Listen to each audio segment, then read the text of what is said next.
Y la guerra definió mucho la población de Cuba. Una guerra que creó identidad. Hizo que muchos negros y mulatos que pelearon en la guerra, hubo chinos también en la guerra del lado cubano, se dieran cuenta también del deseo de los blancos, que muchas veces fueron la oficialidad, de enfrentar a España. Esa guerra marcó, no tuvo éxito como sabemos, pero marcó mucho la identidad del pueblo cubano. Fueron 10 años con momentos más intensos que otros, y cuando termine esta conferencia usted se va a dar cuenta cómo terminando la guerra, diríamos los últimos 8 años de la guerra, ya en Roma el Papa tiene una situación diferente. Los papas van a estar ahora interesados en ver cómo recuperan Roma, y eso es lo que va a marcar la conferencia del día 8. La próxima es sobre Martí y el padre McLean, y esa la vamos a dar aquí mismo, la conferencia del día 1 de noviembre. La vamos a presentar aquí. Y luego ya de las otras hablaremos más adelante, que cuando uno da muchos avisos al mismo tiempo, la gente se confunde. Así que el aviso es que el próximo día es aquí. 1 de noviembre, si Dios permite, aquí estaremos. Pues esta guerra, que estas fechas enmarcan lo que fue esa contienda. Para entender la situación de la iglesia, hay que saber que a la muerte de Espada, en los finales de 1832, la iglesia había vivido un siglo de oro. Tiene obispos que van a durar más, son figuras mejor preparadas académicamente, actuaron como mediadores en diversos conflictos, fundaron instituciones que van a durar ya para siempre en la vida republicana, por ejemplo Valdés, la Casa Cuna, la universidad, etc. Son figuras muy importantes. No hubo una iniciativa en la que no participaran los obispos de esa época. El primero de ellos fue Compostela, que tuvo la visión de crear varias parroquias donde él pensaba que se iba a extender La Habana. La parroquia del Santo Ángel, por ejemplo, donde se bautizó Varela y donde se bautizó Martí también, en la misma pila bautismal. Un hecho muy curioso, ¿no? O Jerónimo Nosti Valdés, el hombre del seminario San Basilio y la universidad. O Pedro Agustín Morel de Santa Cruz, del cual hablábamos ya el otro día. Yo la primera vez que me di cuenta que este hombre era de una familia militar de Santiago de los Caballeros, República Dominicana. Este señor era dominicano y fue obispo en La Habana. Este fue el hombre que se negó a cooperar con los ingleses cuando los ingleses tomaron La Habana, y por eso lo desterraron hacia San Agustín. Ya hablábamos de él en la clase pasada. En 1770, o sea, volviendo atrás al siglo XVIII, la iglesia tendría unas 25 parroquias, 23 conventos, 20 hospitales, 3 colegios.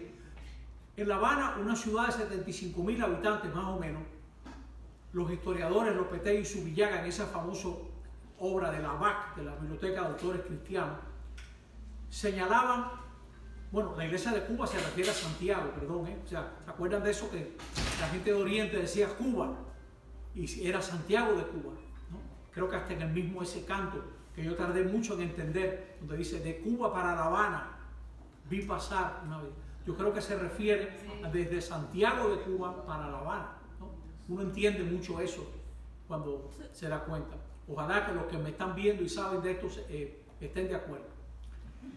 Bueno, pues eso era la iglesia en La Habana, 33 iglesias, 10 conventos, 8 hospitales, 2 colegios, una universidad, un seminario. Había muchos sacerdotes que se habían titulado y muchos de ellos eran criollos. Este es el hombre Santiago Echeverría y Nieto, es el hombre del seminario San Carlos y San Ambrosio.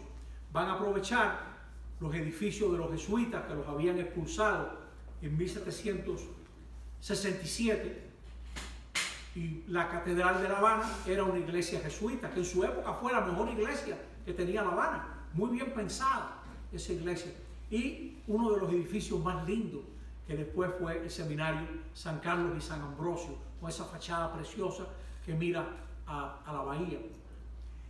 Desde 1787 La Habana tenía 2 diócesis, con este señor José Tres Palacios y Verdeja, que peleó muchísimo con el gobernador español. El gobernador español pensó hasta desterrarlo, ¿no? Pero se calmó. Espada, que es también la luz de este grupo de obispos, apoyó a Varela en el seminario, miembro de la Sociedad Económica de Amigos del País, miembro del periódico. Fue el hombre que convenció a la gente que se vacunara cuando Romay trae la vacuna contra la viruela.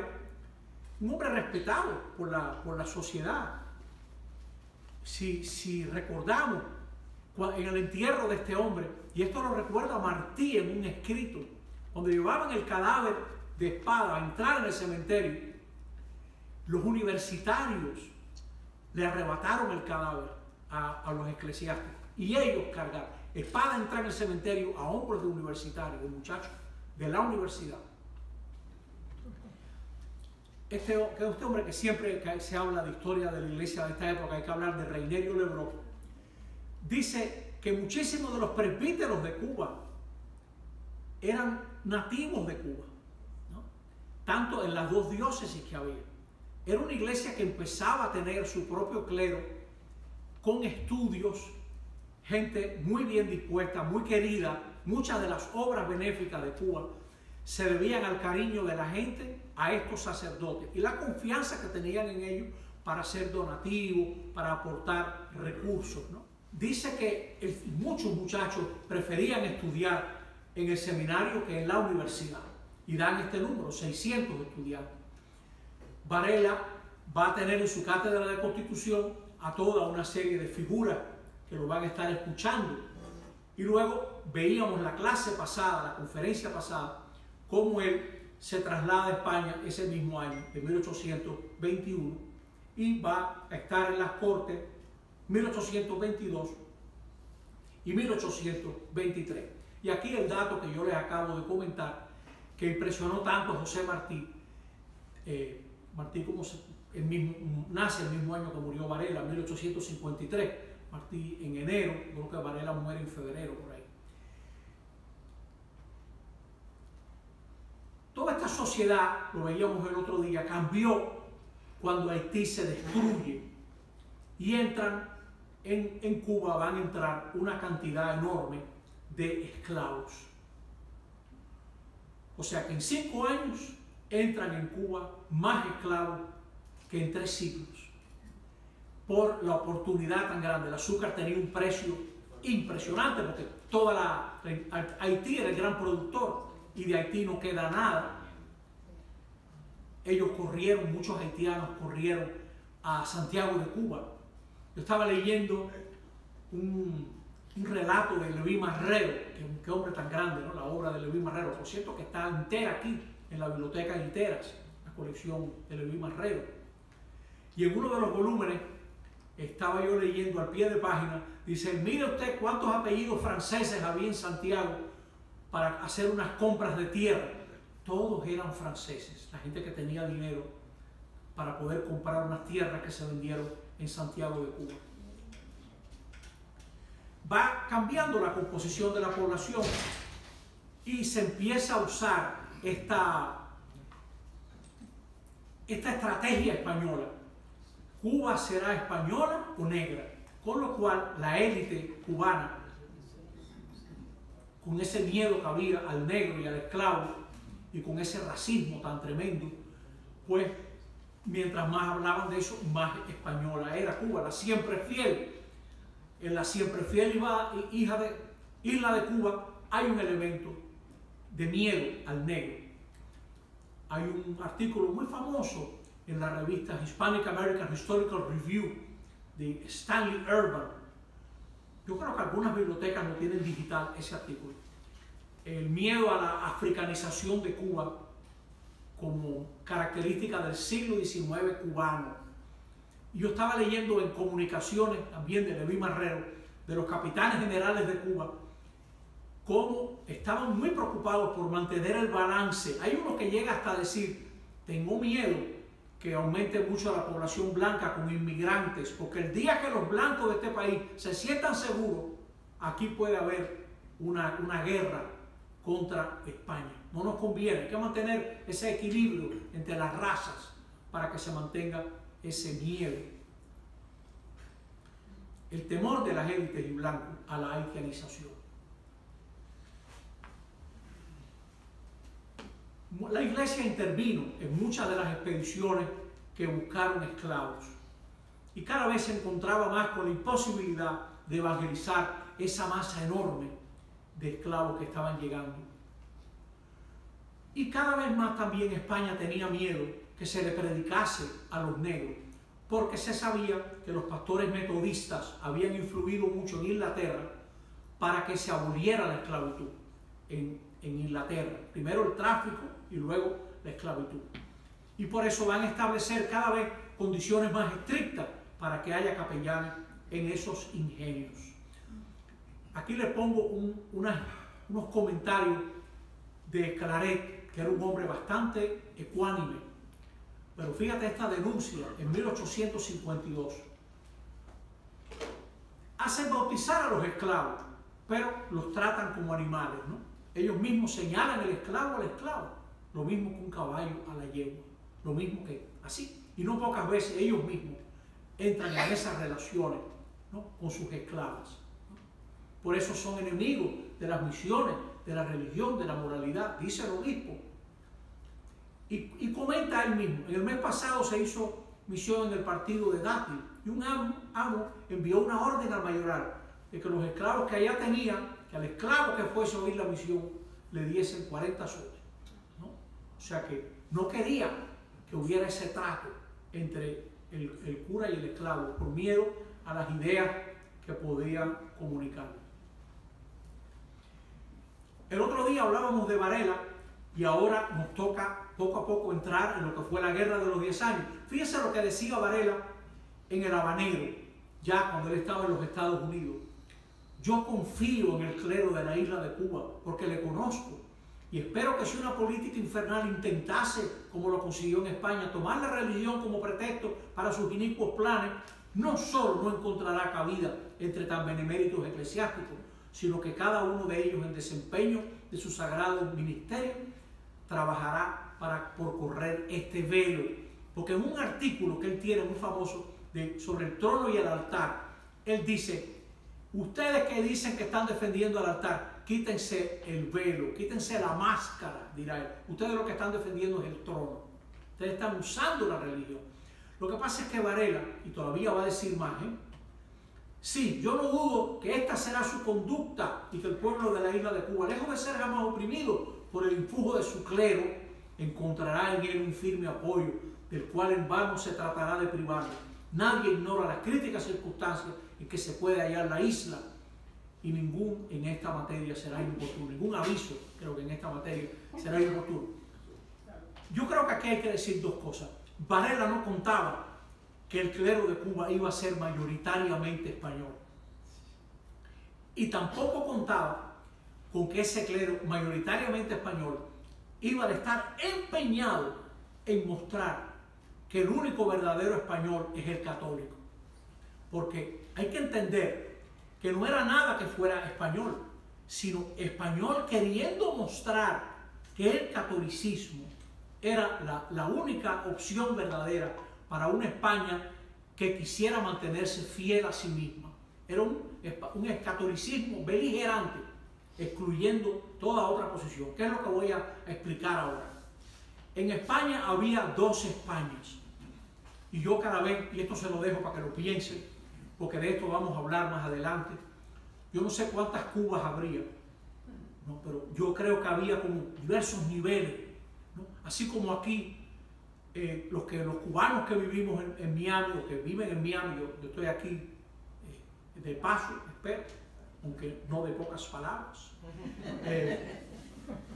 Hay como varios sectores, son sectores diferentes, ¿no? No es lo mismo una persona, un cubano que tenga una casa en Westchester, que otra persona que tenga una casa en Hialeah, por ejemplo.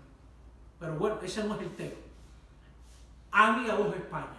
Una España liberal, que intentó limitar la monarquía constitucionalmente en Cádiz, que suprimió la Inquisición, que quería quitarle a las tierras sus extensas propiedades, pues estaban en manos muertas. Por eso es desamortizar, quitar las tierras de las manos muertas, ¿no? Y ponerlas a rendir. En la España liberal, que quiere una educación para todos, y por eso quitársela al clero, que quiere libertad de culto, que quiere quitarle a la iglesia los registros. Cuando una persona nacía, el único registro que había era la partida de bautismo, y cuando moría, la partida de defunción. Todo eso estaba en manos de la iglesia, que consideraba el catolicismo como la fuerza que atrasó a España, que quería limitar la influencia social del clero de España liberal. Y estaba la España conservadora, que quería mostrar que la clave de la identidad española es el catolicismo, que la reconquista fue la fragua de España, ¿no? Y el clero debía tener un sitial privilegiado y que no debía haber libertad de culto.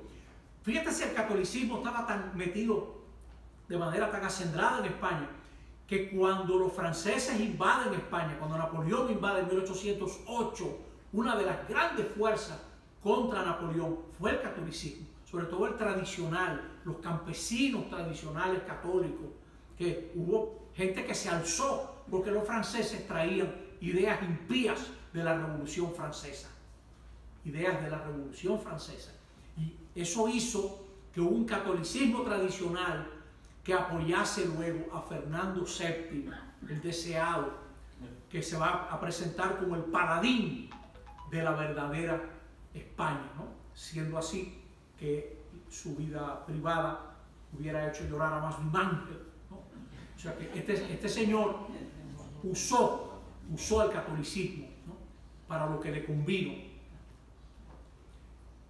Esa España liberal efectivamente le confiscó las prioridades y expulsó a los religiosos. Y en cambio, Fernando VII quería exterminar a los liberales, que él llamaba a los negros, hasta la cuarta generación, ¿no? Y esto hará que cuando Fernando VII muera, las fuerzas conservadoras no quieran que le suceda a la hija Isabel, sino que le suceda a Carlos, su hermano conservador. España va a tener 3 guerras carlistas. Hay una de ellas que coincide con el inicio de la guerra de los 10 años. Miren lo que va a pasar en Cuba. Durante el siglo XIX van a disminuir los agentes pastorales, ¿no?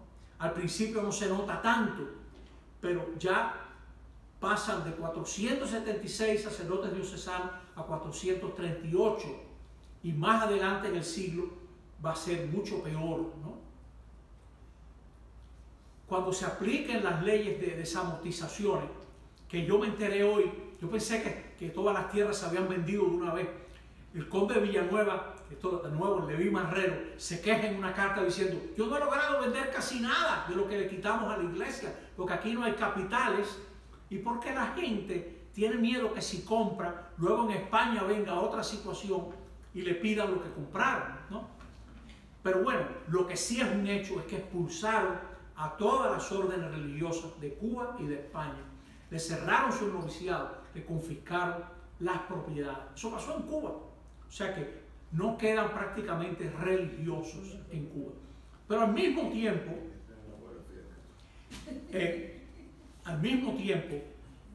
la iglesia que pierde sus propiedades, muchos religiosos tienen que ir al exilio, y al mismo tiempo la vocación religiosa queda vista como algo que ningún joven inteligente va a pensar en ser sacerdote o religioso. Permítame un paréntesis. Hoy en día dicen que una de las marcas de nuestra cultura actual es que la gente no se quiere comprometer con nada. Usted tiene en España, por ejemplo, muchísimas muchachas y muchachos que van de voluntarios a África, a Asia, a América del Sur, pero por 2 años, por 3 años. Es muy rara la gente que se casa joven o que se case, ¿no? Es muy raro, ¿no? Y no quiere la gente ningún compromiso. Aquí mismo en los Estados Unidos es rara la persona que se compromete con una empresa por 20, 30 años. La gente quiere poder moverse, su libertad, etc. Y no digamos nada de los matrimonios, ¿no? mucha gente se casa cada vez más tarde y los que se casan muchas veces no duran tanto, ¿no? Esta mentalidad liberal va a privar a la iglesia de candidatos al sacerdocio. Se va a desvalorizar todo lo sobrenatural, se españoliza el clero de Cuba. Es un clero peor formado. La iglesia está perdiendo privilegios, ¿no? Y se va buscando la separación de la iglesia del Estado. Y los capitanes generales tienen cada vez más poder. Ya Varela se daba cuenta del peligro cuando él está en las Cortes de España. Él habla del peligro de poner todo el poder en manos de un militar. Eso es lo que va a pasar en Cuba. Desde 1825 en adelante, quien sea capitán de Cuba tiene facultades omnívodas. El liberalismo para España, para Cuba, haga lo que usted quiera, con tal que mantenga la fidelidad de la isla de Cuba. O sea que fueron gobiernos muy autoritarios.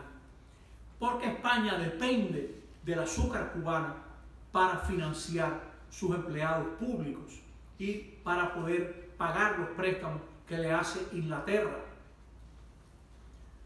Por ejemplo, algunos hechos que nos ayudan a entender. Sacco, que era una figura prominente, que publicó con Varela el Mensajero semanal, que dirigió la revista Bimestre, va a ser expulsado de Cuba por Miguel Tacón y él no va a poder hacer nada. Y él va, estando fuera de Cuba, la gente que lo conocía todavía lo van a elegir 3 veces para que represente a Cuba en los intentos que hay de representatividad para la isla. Nunca pudo asumir su cargo. Sacco. Esa es la época que se vive este señor, que era un gran cubano, un hombre muy ilustre ciertamente. Usted tiene capitanes generales como Leopoldo O'Donnell y la conspiración de la Escalera, que este hombre mandó a matar cantidad de gente. O Gutiérrez de la Concha, represor de Narciso López y todo este grupo de combatientes, ¿no? O Francisco Lersundi Ormachea, que llega a reclutar más de 35.000 voluntarios con todo pago por los hombres de negocios de España.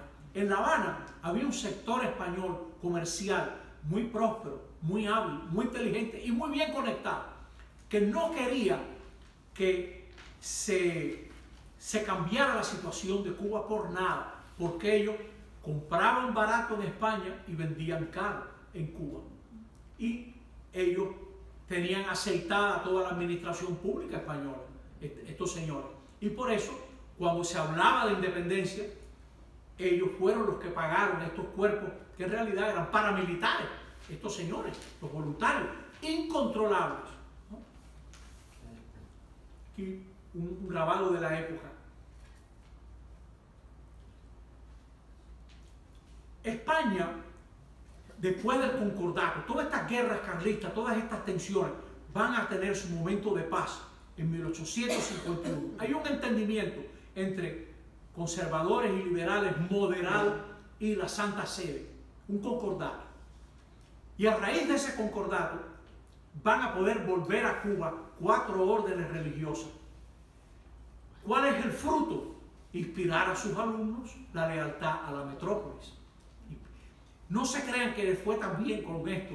Hay una carta muy famosa de un jesuita donde le dice al padre general: Padre general, los muchachos del colegio tienen ideas independentistas porque su padre puede ser español, pero las madres, que son las que más se encargan de su educación, son cubanas, ¿no? Y ellos es de ahí que aprenden ese amor a su tierra, ¿no? Pero se esperaban muchos frutos. Y lo mismo los escolapios. Los escolapios, excelentes educadores, formaron toda una generación en la escuela normal. Muchísimos de ellos fueron independentistas de sus alumnos y siguieron queriendo a sus escolapios. Hay una anécdota muy famosa de cuando invaden La Habana, las tropas, creo que la invasión de Máximo Gómez, Maceo, etc. Hay grupos, hay partidas de mambises que se acercan a las inmediaciones de Guanabacoa a saludar a sus escolapios, ¿no? Y eran mambises, y todos los escolapios eran españoles, ¿no? Fíjate, esta mentalidad que veía en el catolicismo, el firme sostén de España. El arzobispo de Tarragona, La iglesia ha debido ser siempre y ha sido en efecto el primer auxiliar y el mejor amigo del Estado, el más noble y decidido defensor del principio de subordinación y el guardián más celoso de las públicas costumbres, ¿no? O sea, eso era porque todos estos obispos estaban buscando que España no le hiciera caso a las ideas liberales. Esa era su agenda en España. Ya verán cómo su agenda en Cuba va a ir por ese lado. Mostrarle al gobierno español que los garantes de la fidelidad del pueblo de Cuba a España es el catolicismo. Imagínese usted la tragedia que va a dar eso, ¿no? No se va a ver tanto en esta guerra, se verá sobre todo en la del 95, que esa es la charla del 8 de noviembre. La próxima es Martí y McLean, ¿no? Que por cierto, si usted tiene gente que no le gusta mucho la historia, no le gustan esas charlas, tráigalo a esa que le va a gustar. Bueno, pues los liberales estaban decididos a que no se pudiera usar el catolicismo para oponerse, y por eso van a buscar un acuerdo con el catolicismo. Ya el clero de la isla, en la mitad del siglo XIX, era mayoritariamente español, y el clero que venía de España, esto se ha estudiado muchísimo por un hombre que tuve el privilegio de conocer personalmente, yo jesuita, el del Opus Dei, nos hicimos muy amigos, Vicente Cárcel Orti, que hasta libros me regaló, que es el gran estudioso de esta época y de la Iglesia de España. Pues dice que era una mediocridad tremenda. Se aceptaba en el seminario, me faltó la S, a todo el que aplicara, ¿no? En España misma había unos 25.000 seminaristas, ¿no? Mira esta caricatura contra el clero y la ayuda que recibía del Ministerio de Gracia y Justicia, ¿no? Ministerio de Gracia y Justicia, dice, ¿no? Tenían poco contacto con las universidades, una vida acomodada, un sueldo bastante bueno, asegurado, reconocimiento social, poca pastoral, muchos sacramentos, prédicas, devociones, muy identificados con el gobierno. Dice el clero durante la Revolución de 1868, cuando la Primera República, cuando la gloriosa, que quitan a Isabel II, el clero se va a mantener tranquilo, ¿no? Vamos a hablar ahora de cómo veía Antonio María Claret lo que estaba pasando. Antonio María Claret es obispo en la mitad del siglo. Trató de salvar a Joaquín Agüero y compañeros. No lo logró, ¿no? Y por eso le dice al capitán general, los hijos de estos hombres le van a hacer la guerra, no le quepa duda. Y así fue. Si miráramos como unas causas inmediatas, ¿no? Ya España había fracasado en la República Dominicana. Ustedes saben que la República Dominicana es como un caso rarísimo. Ellos tenían tanto miedo de los haitianos que un grupo de dominicanos llaman otra vez a los españoles para que España se adueñe de República Dominicana y anexionan España, anexionan la República Dominicana a España, ¿no? El general Santana y su combo, como dicen allá, su grupo, ¿no? Pero los independentistas dominicanos los expulsan en 1865. Ese mismo es el año que el norte derrota al sur, o sea que los Estados Unidos pueden ocuparse tanto de lo que está pasando en México con Maximiliano de Austria contra Benito Juárez, como lo que está pasando en el Caribe. El mundo vive una gran crisis económica esos años y España, con bombos y platillos, cita a delegados cubanos y de Puerto Rico para discutir unas medidas de reforma, pero eso se queda en nada. Cuando viajan los delegados a Madrid, lo que se encuentran es que a esa gente no le importa nada, lo que le interesa es el dinero, pero no le interesa cambiar nada en la sociedad cubana. Y fracasa la Junta de Información. Se han ido arruinando los hacendados orientales, mientras que los comerciantes españoles son beneficiados abusivamente. En España, en septiembre de 1868, ocurre la Revolución Gloriosa. Y ese mismo octubre de ese año, Céspedes, se levanta, se alza. Yo creo que los primeros días él no liberó los esclavos así directamente, siempre se ha dicho eso, pero ellos tardan, ¿no? en liberar. Eventualmente sí los va a liberar. Eso va a ser uno de los problemas. Había gente que decía que eso no era prudente. Si querían el apoyo de Occidente, que no era prudente hacer eso. Y ya para decirlo todo, ustedes saben que la guerra, uno de los motivos que fracasa es que al azúcar le iba muy bien en Occidente y esas personas no quieren de ninguna manera ninguna guerra, ni ningún alzamiento, ni nada, ¿no? Son los orientales, los camagüeyanos y parte de la gente de las villas los que hacen esta guerra. Ya para el 1874 los Borbones están restaurados. ¿Quiénes son la gente odiada en este momento durante la guerra? Los voluntarios. El partido de los españoles, que diríamos, el brazo armado de ese partido son los voluntarios. Se ha hablado mucho de que la masonería fue muy importante en todos estos levantamientos. Así es, la masonería ofreció la posibilidad de organizarse a toda esta gente. Pero no es que esta gente se alce por motivos de ser masones. No, yo no creo eso, con todo respeto. Yo creo que esta gente eran independentistas. Muchos de ellos militaban en la masonería porque le ofrecía una sociedad secreta y eran muy solidarios.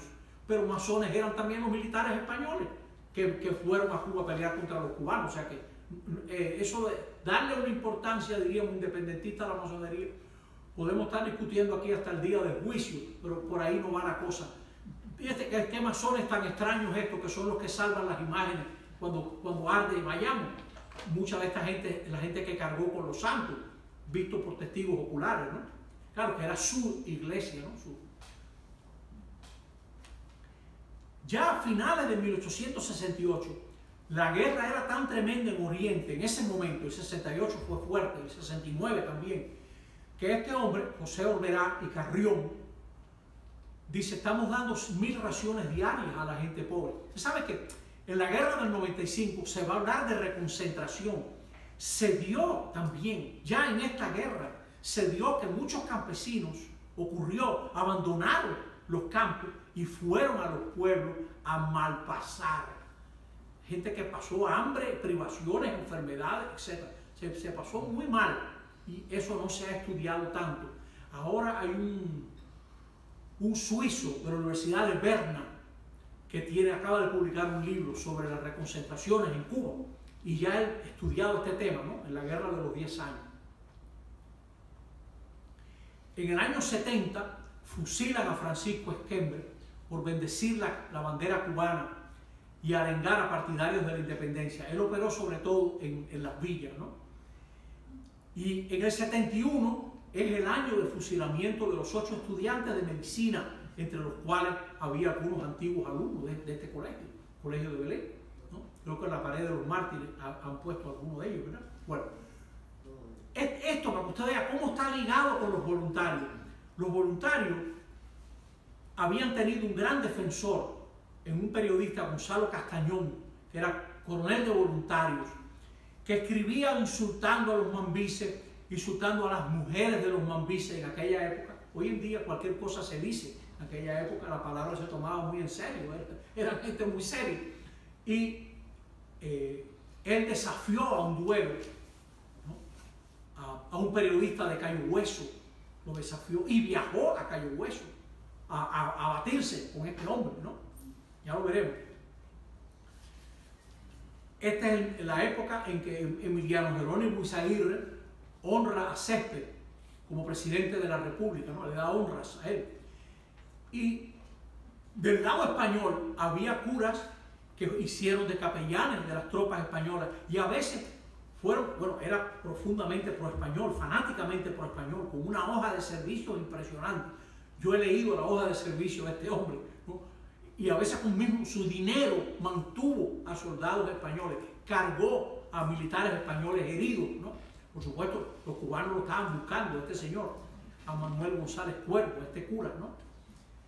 Y participó en batidas para capturar insurrectos, este señor, ¿no?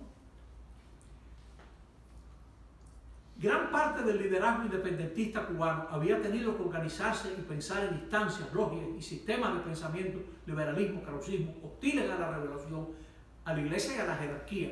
Por ejemplo, Martí eventualmente va a ser un gran lector de Krause a través de este hombre, este español, Ginés de los Ríos, era profesor en España. O sea que sí, entran estas ideas, ¿no? En España, respecto de los insurrectos, respecto de los mambises, se va a decir que no tienen religión. Y van a decir que quemaron iglesias. Lo que pasó es que a veces los españoles se hacían fuertes en el edificio más sólido de los pueblos, que era la iglesia, ¿no? Muchas veces en la iglesia fue el lugar donde por última vez una familia cubana vio a su papá o a su hermano, porque lo metían preso en ese lugar y de ahí lo llevaban a fusilar, ¿no?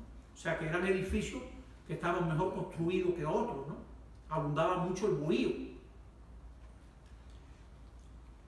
Miremos para que usted vea cómo los gobiernos liberales no pretendieron usar el catolicismo contra los independentistas. Esto es algo que es bueno notarlo, porque cuando llegue la guerra del 95, otra va a ser la actitud de la España católica.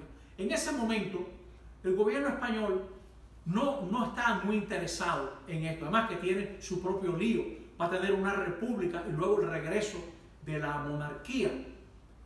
Jacinto María Martínez, que se había atrevido a criticar al gobierno, primero, de camino al Concilio Vaticano I, lo meten preso en España varios días en un convento, investigándolo, y este hombre era un hispanófilo, era un fiero español, este señor, y lo acusan de que él simpatiza con los mambises, porque se atrevió a criticar a los voluntarios. Y cuando regresa en el crucero Missouri, no puede desembarcar en La Habana. Los voluntarios no lo dejan desembarcar. Se tuvo que ir. Este obispo se murió fuera de Cuba porque los voluntarios españoles no dejaron desembarcar al obispo. En medio de la guerra, para que usted vea cómo a España no le interesó usar el catolicismo en esta guerra, nombran un obispo. Ellos, el gobierno español, sin consultar con el Papa, le dice a un cura: Pedro Llorente, usted será el obispo de Santiago de Cuba. Y el clero de Santiago se le revira. Dice que no, señor, que de ninguna manera. Y ahí hay dos curas que los dos van a ser obispos, ¿no? Ciríaco Sancha Yervás, que hoy en día por lo menos beato, fundador de la Sanchina, y Orberá, que también se niega, ¿no? a obedecer, ¿no? Cuba apenas tiene presencia de obispo, ¿no? Ya Martínez fallece fuera de Cuba y Apolinar Serrano, inmediatamente, a los meses de llegar, ya el hombre es muerto, porque había mucha fiebre amarilla en esa época, ¿no? Y en 1880, más tarde, llega a La Habana Fernández Piérola. Y el cisma de Llorente va a terminar en el 73. Santiago tendrá otra vez José Martín Herrera de la Iglesia, ¿no? Pero se la pasa viajando porque era senador del gobierno español, de las Cortes, ¿no? O sea que no va a usar su fuerza para establecer los intereses de la Iglesia o de España en Cuba, porque es un obispo muy ausente, ¿no? Ya habíamos visto el fusilamiento de Esquembre. El escritor cubano Francisco González del Valle, que yo no sé si quedan, yo publiqué el artículo de Francisco González del Valle, El clero de la independencia de Cuba. Esto fue un libro, un artículo que me dio mucho trabajo conseguir. Yo sabía que la revista estaba entera en la biblioteca del Congreso. Oigan, 42 volúmenes, pero tardé 2 años en encontrarla, no que estuve. Yo iba a los veranos, ¿no? Y dedicaba parte de mi verano todos los días a ver si yo localizaba, hasta que la localicé. Y me rodaron los 42 volúmenes, ¿no? Y ahí los estuve viendo. Y qué revista tan increíble. Decía Jorge Mañach, todo el mundo nos felicita por Cuba contemporánea y nadie la lee, decía él, ¿no? Nos queda grande esta revista. Es una revista impresionante, ¿no? De los estudios que hay. Y uno de ellos es de este gran señor que era bastante, diríamos, contrario a la religión, y por eso tiene tanto mérito. Él tiene un artículo que empieza así: a mí no me interesan los curas, ni tengo ninguna religión, ni creo en nada de esto, pero me da rabia que ahora en la República no se tenga en consideración al clero cubano que tanto luchó por la independencia. Y primera noticia, ¿no? Dice, me da rabia eso. Y entonces se descuelga con un artículo donde va detallando todos los curas que él conoce. Era tremendo investigador. Todos los curas que él puede establecer que lucharon por la causa de la independencia. O sea que las credenciales de él, un hombre que no tenía religión ninguna, no pueden ser mejores, ¿no? Este no era ningún devoto católico. Es más, si odiaba a algún cura era los jesuitas, ¿no? Y él va enumerando, dice, uno que murió en prisión, otros 5 enviados a Fernando Po, 9 sometidos a cortes militares, 6 cuyos expedientes fueron procesados por cortes eclesiásticas, 8 lanzados por fuerza al exilio, un sacerdote que se le permitió quedarse en la isla pero separado de su parroquia. Y este hombre está escribiendo en 1918. Él a veces en el artículo dice, aquí estuvo el general tal, creo que Collazo en algún momento, y me dice que fulano de tal, que el padre Braulio Orue era tal. O sea, tiene relatos de primera mano, ¿no? Vale la pena verdaderamente leer este artículo de este señor, ¿no? Braulio Orue Pécora. A los pocos días del grito de Yara, le habían quemado la iglesia parroquial durante el asalto del pueblo por las tropas españolas. El general Collazo recogió este testimonio. Iba al campo de batalla, allí era que hacía falta recoger y auxiliar material espiritualmente a los que caían, ¿no? Este cura llegó a tener el grado de coronel, y cuando el Sanjón le celebró una misa a las fuerzas que habían capitulado, ¿no? Un hombre bastante valiente. Y Salvador Larrúa, gran historiador cubano, fallecido ya, aportaba este dato de los padres Benito Castro, Pedro Soler, etc.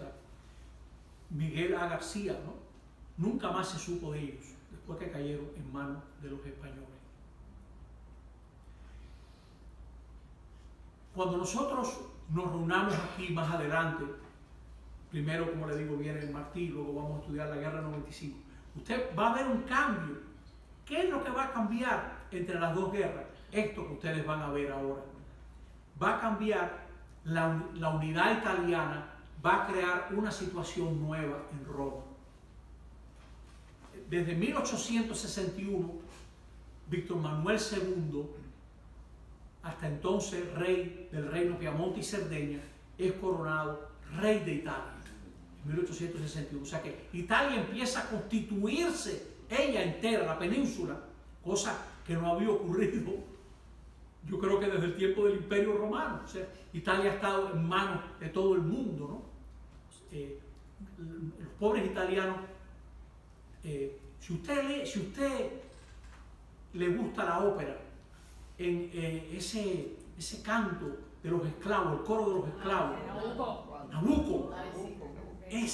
Nabucco de Verdi, tiene el sentimiento del pueblo italiano para su independencia, ¿no? de lograr.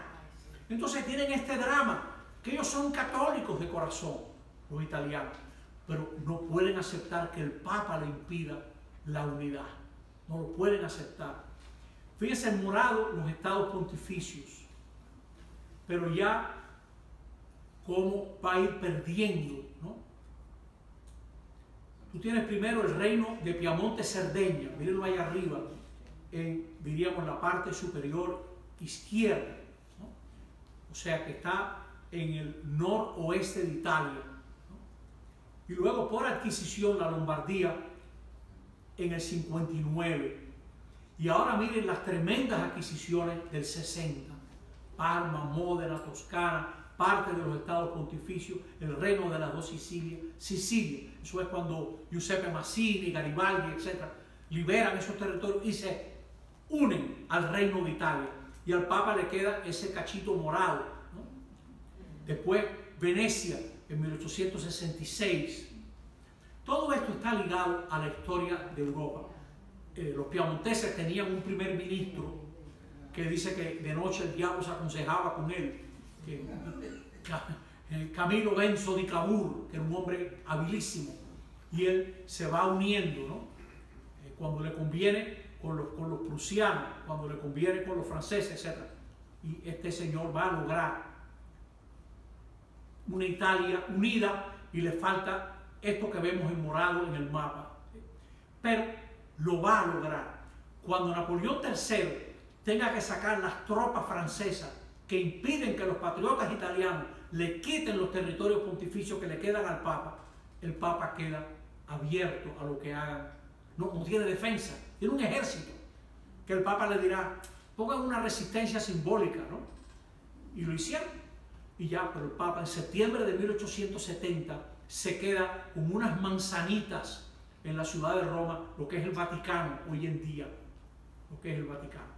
Pero el Papa fue dueño de muchos edificios, por ejemplo el Quirinale, que es el Palacio de Gobierno, etc. ¿No? Todo eso era territorio y propiedad del Papa.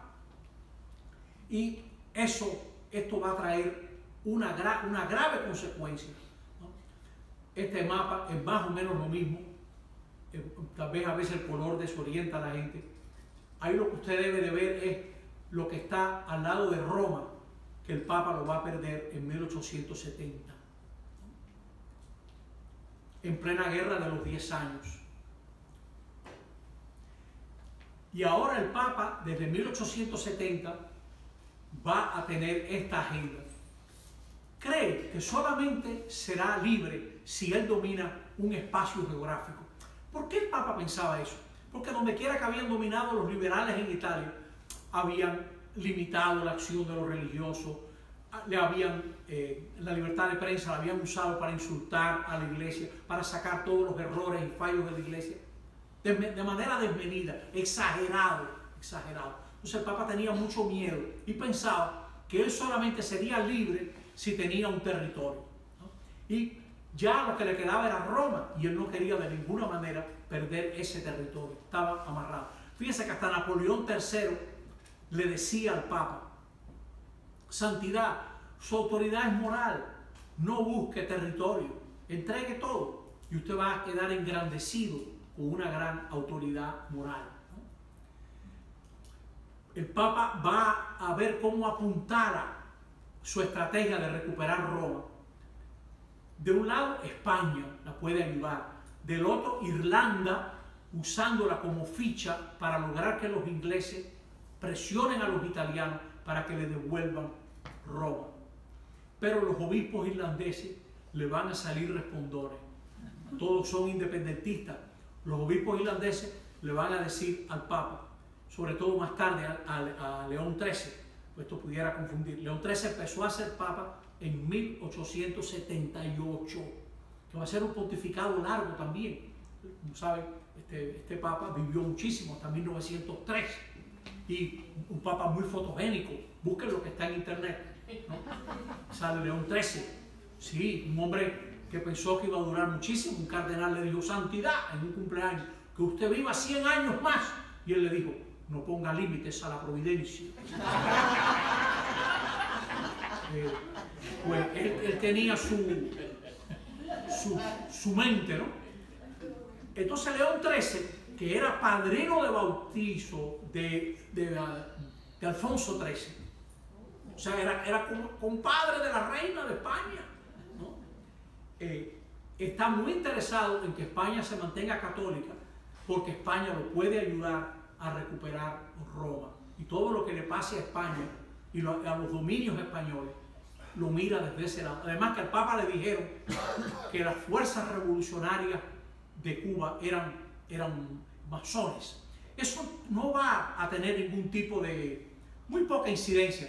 En alguna historia de la guerra de los 10 años española van a decir que los cubanos no tienen religión, etc. Pero eso va a ser algo en libros que casi nadie lo oyó, lo leemos nosotros ahora, libracos enormes. ¿Quién habrá comprado Pirala, no? Yo no creo que la gente tuviera un Pirala en su casa, ¿no? Libro enorme, muy bien investigado, por cierto, pero al mismo tiempo tendencioso, ¿no? ¿Qué consecuencia va a tener esto? Fíjense la cantidad de españoles que entran en Cuba. 173.979 civiles en esos 12 años que van del 1868 al 1880. Y militares, 208.497 militares. No crean ustedes que muchas de las bajas fueron por motivo de guerra, más bien el clima. Mucho tuvo que ver los mosquitos. Toda esta gente venía con unos uniformes que eran totalmente adecuados para el calor de Cuba. Un calzado muy mal, inadecuado. Se acentúan los regionalismos durante la guerra en lugar de simplificarse. Y va a haber una mayor presencia española en la isla cuando termine la guerra. Eso se va a afirmar más.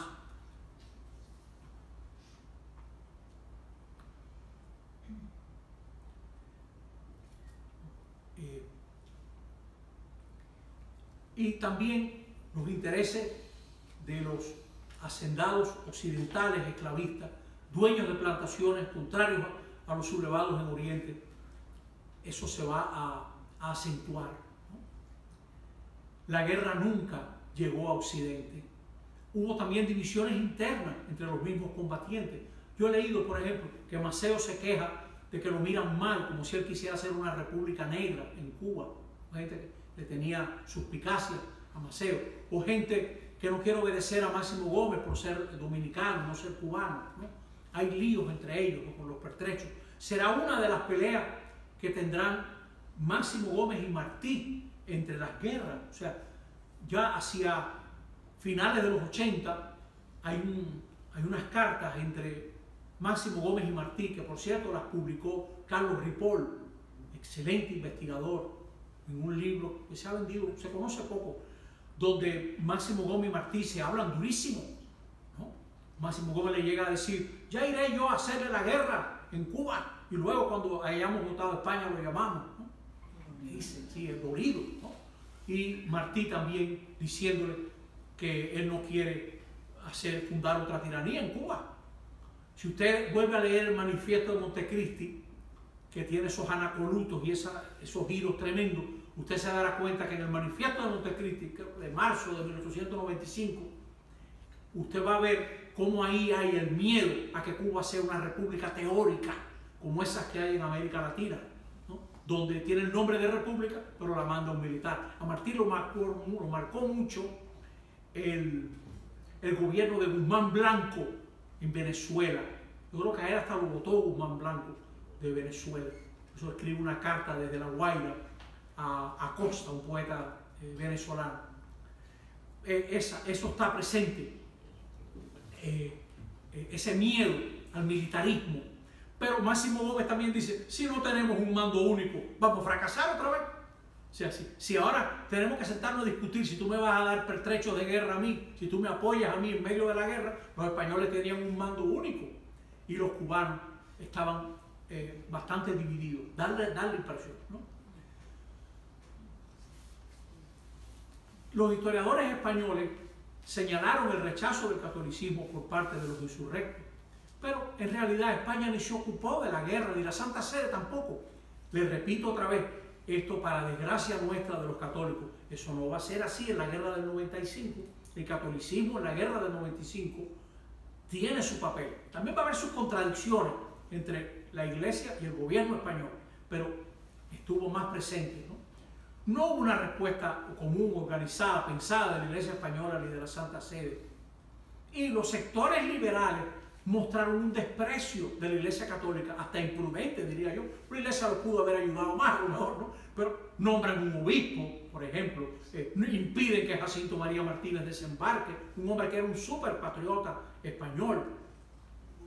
Yo conocí a un historiador alemán, no sé si ya les conté esto, lo conocí en Roma estudiando juntos, a Klaus Schatz, que es especialista, entre otras cosas, un hombre muy eminente, en el Vaticano I. Y él un día me preguntó: ¿y usted ha leído a Jacinto María Martínez? Yo tengo lo que él dijo del Vaticano I. Ese hombre estaba loco. Dice, okay, parece que predijo que el mundo se acababa, etc. ¿no? Predicciones apocalípticas. Era un hombre muy conservador, ¿no? Se usaron iglesias como fortalezas y prisiones, y los voluntarios cometieron varios desmanes. Por ejemplo, los sucesos del Teatro Villanueva, donde cuando se hablaba de viva la tierra que produce la caña, la gente se levantaba a dar vivas a Cuba, etc. Esa gente le cayó a tiro a los espectadores, ¿no? O el fusilamiento de los estudiantes, acusando de que habían profanado la tumba del periodista español. Un juicio sumarísimo. Por cierto, que el capellán del cementerio era cubano, los defendió a los muchachos, contradijo la versión de los que lo acusaban. En esta guerra hay 30 diocesanos envueltos en hechos contrarios al dominio español. Crece la conciencia nacional y se ve la necesidad de la unidad militar, social y racial. Y se ve también la necesidad de que hubiera un partido, que va a ser una de las ideas de Martí, el Partido Revolucionario Cubano, para la próxima guerra. Lo que nosotros tenemos que ver entonces en el futuro es ver cómo Martí va a manejar el hecho religioso. Y nosotros dejamos aquí esta guerra que fracasó en su empeño de liberar a Cuba de España, pero esa lucha trajo un nuevo convencimiento a los cubanos y una nueva unidad que se forjó en los campos de batalla, al calor de la batalla. Por su atención, muchas gracias.